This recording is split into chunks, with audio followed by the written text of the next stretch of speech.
Sekarang gue mau sharing tentang scaffold nih teman-teman. Jadi kalau lo orang udah nonton video sebelum gue, kan kita make scaffold di property home. Sebenarnya widget scaffold ini apa sih? Jadi scaffold ini sebenarnya sebuah class ya. Dia itu adalah sebuah class child dari material app. Jadi dia itu child-nya atau children dari material app. Kalau kita mau pakai scaffold, kita harus pakai material app dulu. Nah, widget ini fungsinya untuk mengimplementasi basic layout dari material design. Jadi contoh, dia menyediakan API untuk snack bar, terus ada bottom sheets, ada app bar, ada drawer, dan lain-lain gitu. Jadi kita bisa pakai scaffold ini sangat banyak banget widget-widget bawaan yang kita bisa pakai. Untuk display snack bar atau bottom sheet gitu ya, contoh ya. Cara mendapatkan scaffold state-nya untuk build konteks yang sekarang, kita bisa pakai lewat scaffold.off dan pakai function show snack bar atau show bottom sheet. Nanti itu gue bakal bahas lebih lanjut. Sekarang kita bahas properties apa sih yang ada di scaffold. Di video sebelumnya gue udah pakai nih property body. Jadi property body yang ada di sini, ini kan gue pakai home scaffold. Nah, scaffold ini dia punya body kan. Misalnya bodinya itu text lah ya. Text misalnya hello Flutter, text seperti itu. Hello Flutter. Nah, kayak gini. Nah, ini gue buat dulu mungkin, gue buat app bar kali ya. Gue buat app bar dulu. App bar. Misalnya child-nya itu, title-nya itu apa ya? Text. Ini app bar. Ini app bar nih kalau gue run. Nah, jadi kayak gini kan teman-teman ya, keluar ya. Hello Flutter. Nah, Hello Flutter-nya ini berada di ujung atas kiri.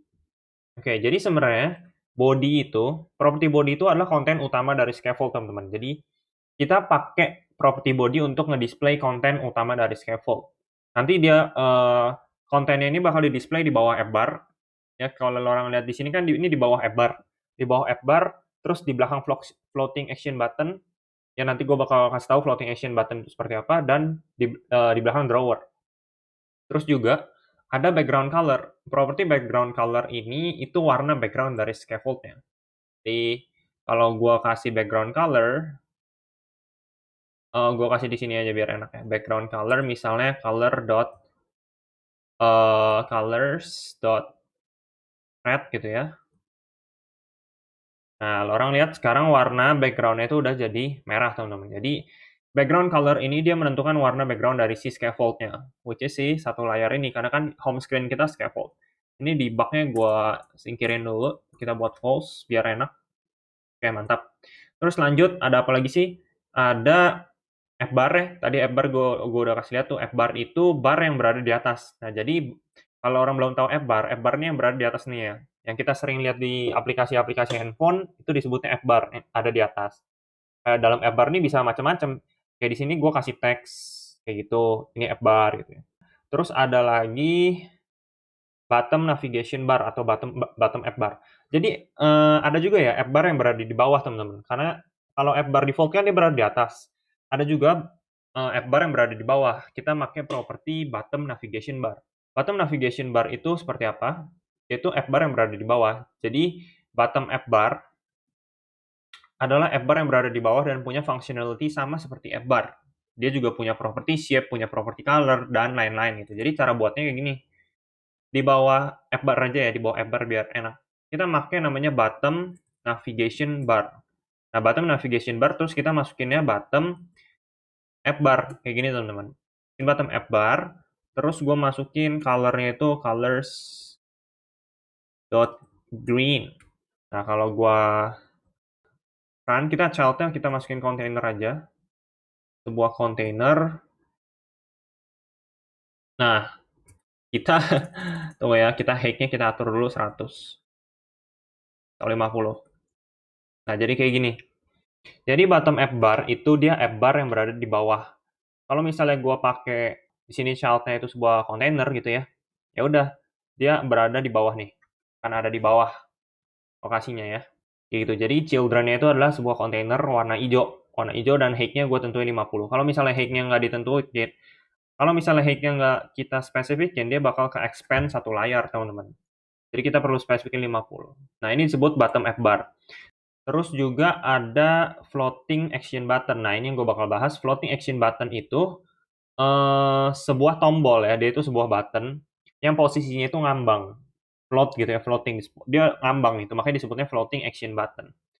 Sebenarnya lo orang harusnya udah sering lihat ya, tombol floating action button ini. Bentuknya itu sebenarnya kayak gini nih, tunggu ya. Gue buat di bawah bottom navigation bar ya.